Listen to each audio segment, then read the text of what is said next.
말씀의 제목은 주님의 갑작스러운 방문입니다. 오늘 본문에 이렇게 기록되어 있습니다. 그러므로 너희도 준비하고 있으라. 생각하지 않은 때에 인자가 오리라. 여기서 주님은 준비가 되어 있지 않은 사람은 예수님이 다시 오실 때 그분을 배울 수 없다고 말씀하고 있습니다. 왜냐하면 예수님께서 오실 그때는 아무도 알지 못하며 생각하지 않은 때 주님이 오시기 때문입니다. 우리가 예수님의 얼굴을 배울 때는 갑작스럽게 임한다는 것입니다. 그러므로 준비가 되지 않은 사람은 갑작스럽게 오시는 예수님을 만날 수 없다는 의미입니다. 마태복음 25장에 열처녀 비유가 나오지요. 이것은 천국에 대한 비유입니다. 이와 같은 부분을 정확하게 우리에게 보여주고 있습니다. 비유를 보면 신랑이 더디 왔다라고 성경은 기록하고 있습니다. 그래서 열처녀, 그러니까 신랑을 기다리던 열처녀 모두 다 잠이 들었죠. 그래서 그 말씀의 표현 가운데 신랑이 밤중에 갑자기 도착했다라고 기록하고 있습니다.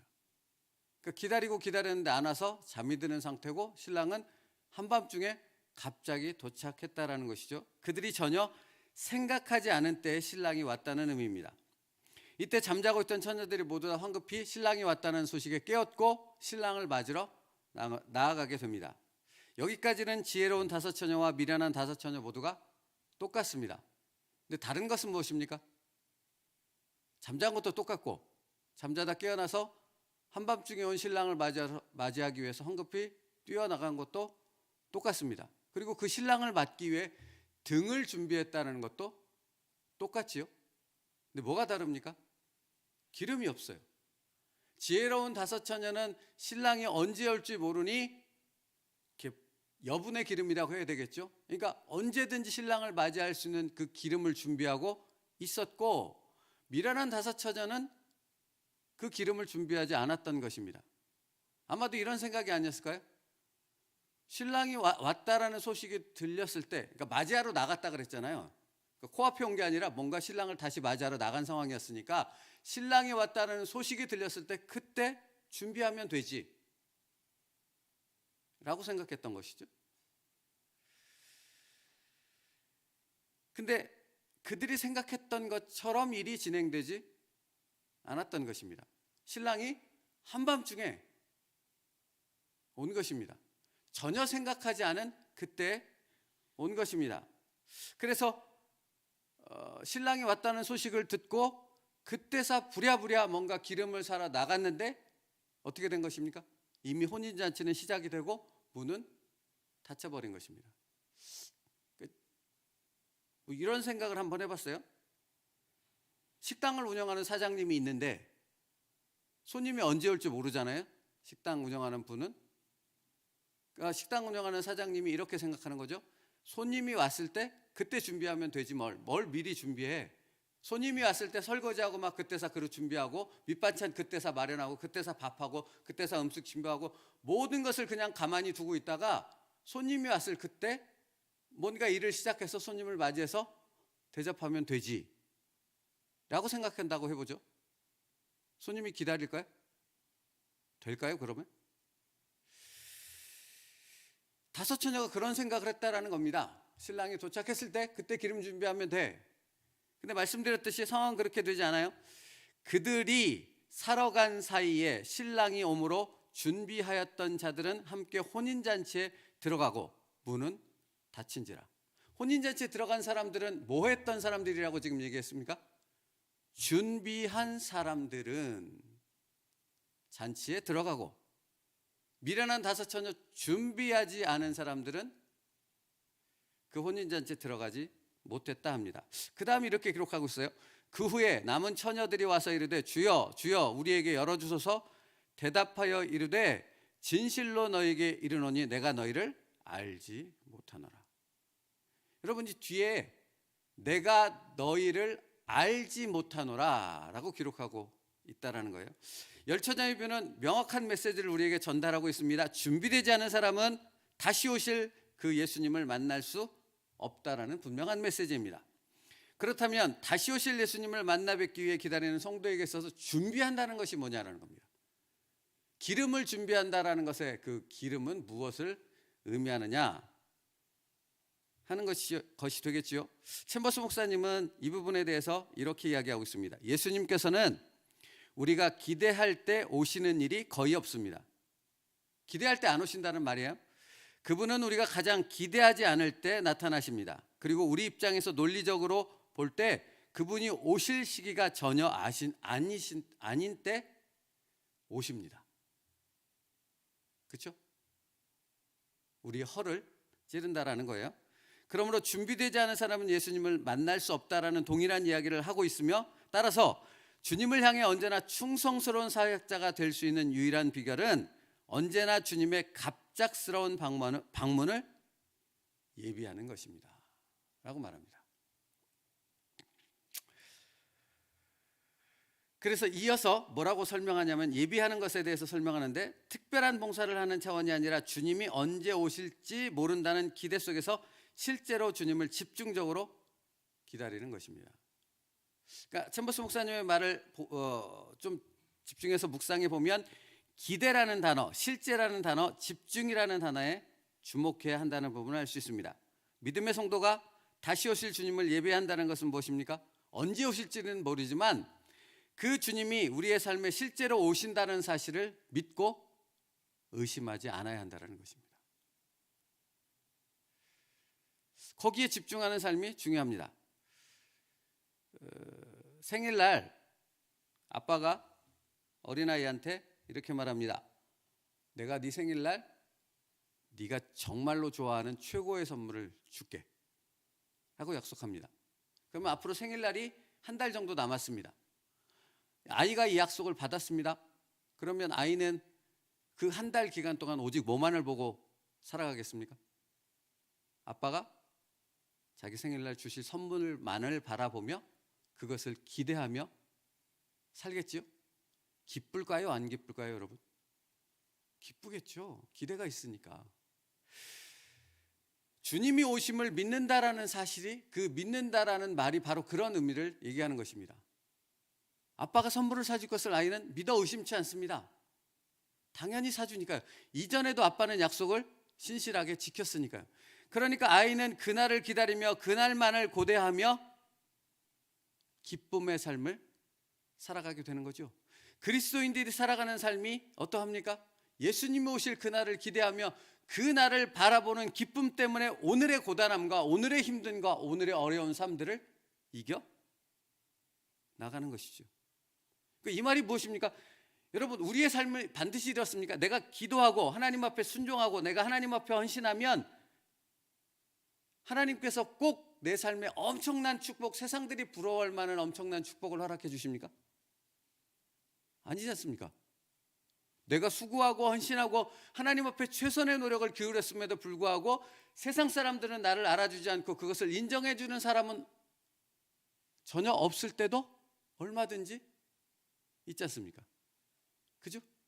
그 대가를, 내가 일한 수고의 대가를 전혀 받지 못하는 현실의 삶을 살아가는 시간들도 얼마든지 있다라는 겁니다. 내가 주님 앞에 아무것도 바라보지 않고 수고하고 충성했음에도 불구하고.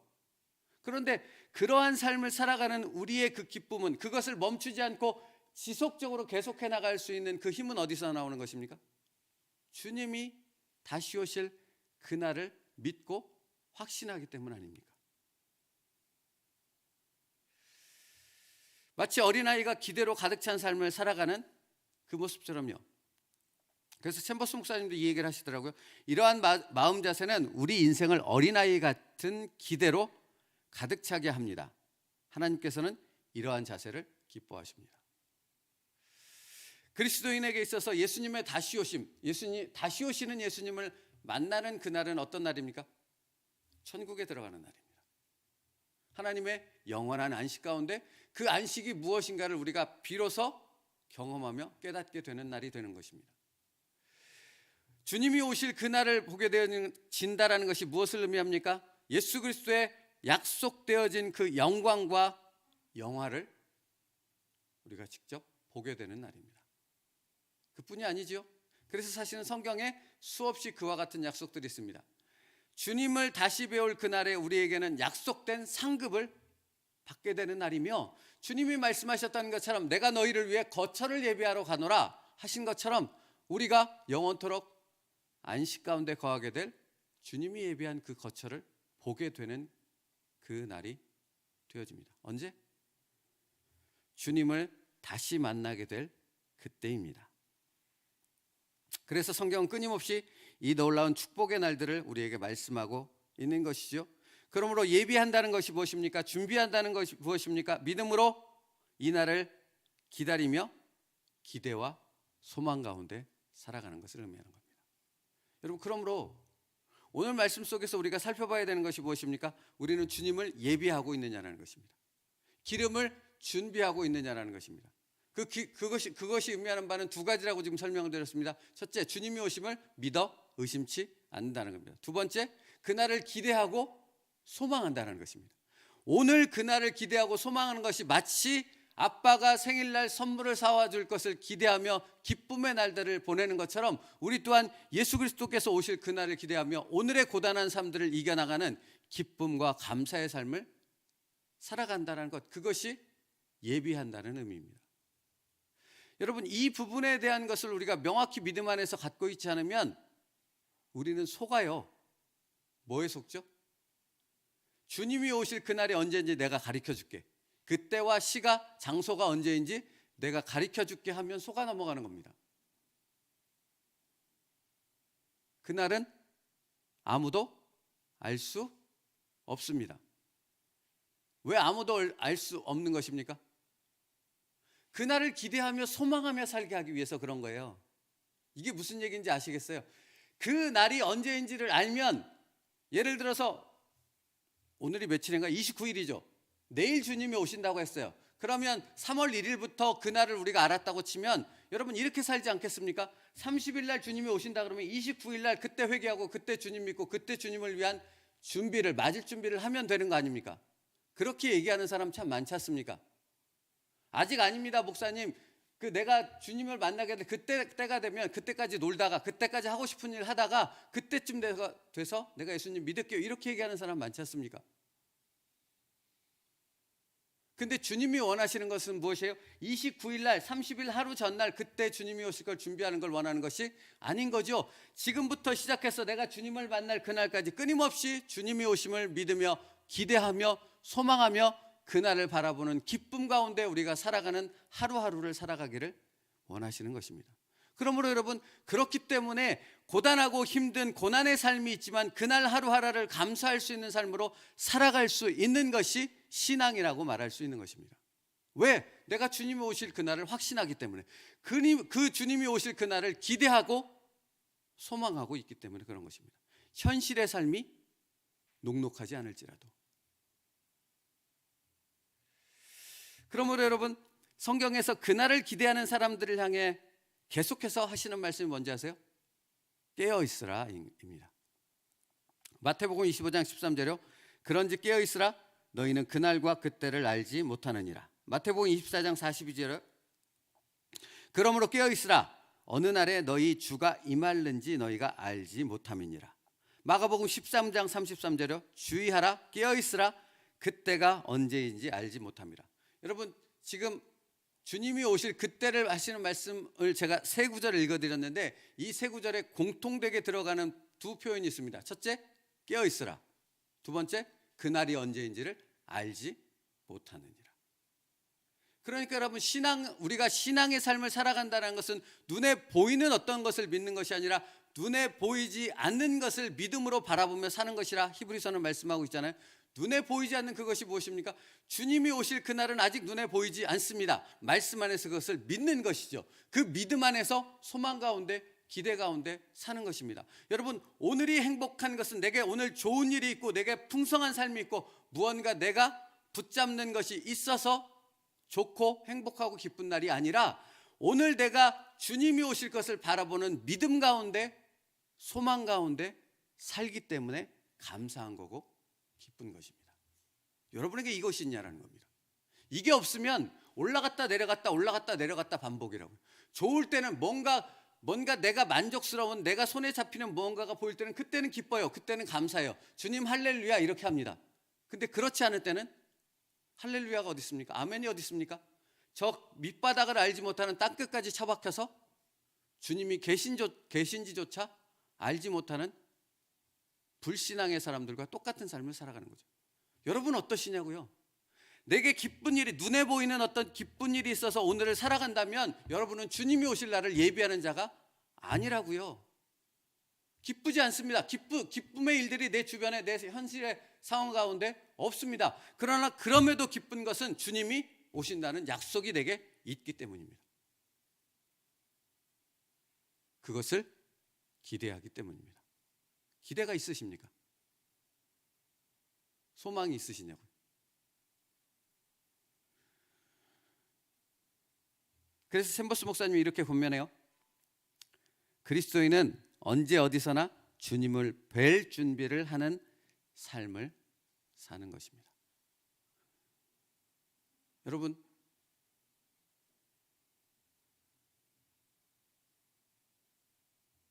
아무리 행복해도, 아무리 내가 건강하고 풍성한 축복을 누리고 살아도 천국 갈 그날은 반드시 옵니다. 반대로요, 내가 아무리 고단하고 힘들고 어려운 삶을 살아도 역시 천국 갈 그날은 반드시 옵니다. 그러므로 그날을 바라보는 것이 진정한 행복이며 은혜입니다. 여러분은 그 은혜 가운데 오늘을 살고 계시냐 하는 것입니다. 이걸 붙잡지 않으면, 이 믿음 가운데 살지 않는다면 여러분의 신앙은 계속 엎어졌다 뒤집어졌다 하는 신앙밖에는 될 수 없습니다. 늘 그 자리입니다. 그러나 주님이 오실 그날을 바라본다면 날마다 새로워지는 풍성한 은혜와 감격이 있는 여러분의 삶이 되어질 줄로 믿습니다. 여러분, 그런 삶을, 그런 믿음 안에서의 삶을 살고 싶지 않으십니까? 주님은 오늘 우리를 그 자리로 초대하고 있는 것입니다. 깨어있으라. 그리고 내가 올 날을 기대하며 그날을 예배하라. 사랑하는 성도 여러분, 오늘 그날이 있음을 믿기에 오늘이 주님 안에서 은혜요 감사의 날이 될 수 있기를 축복합니다. 그것이 없으면 여러분의 감사는 그냥 눈에 보이는 어떤 것 때문에 드리는 감사와 똑같다라는 겁니다. 세상 사람들이 살아가는 것처럼 좋은 일이 있으면 감사하고, 그렇지 않으면 죽을 것 같이 힘들고, 그런 반복의 삶입니다. 그러나 우리의 은혜와 감사는 그런 은혜와 감사가 아닌 것이죠.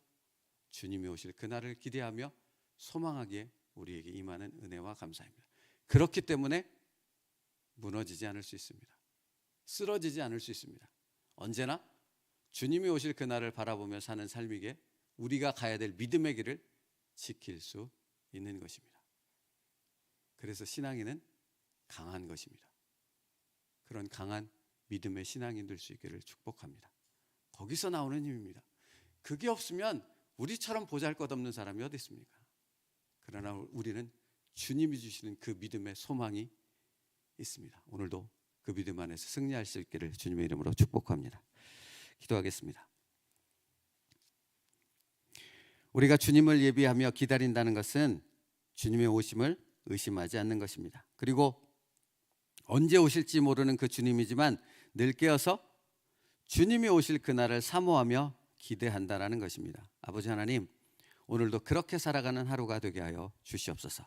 끊임없이 세상은 우리로 하여금 눈에 보이는 어떤 것 때문에 실망하며 좌절하며 기뻐했다가 슬퍼했다를 반복하는 그런 삶을 살도록 우리를 유혹하지만, 아버지 하나님, 우리는 그런 삶에 미혹되는 자들이 아니라 약속하신 말씀을 붙잡고 주님이 다시 오실 그날을 기대하며 소망하기에 오늘 감사할 수 있게 하시고, 오늘 믿음 안에서 충만한 찬양으로 하나님을 경배할 수 있는 삶을 살아가는 믿음의 자녀들 되게 하여 주시옵소서.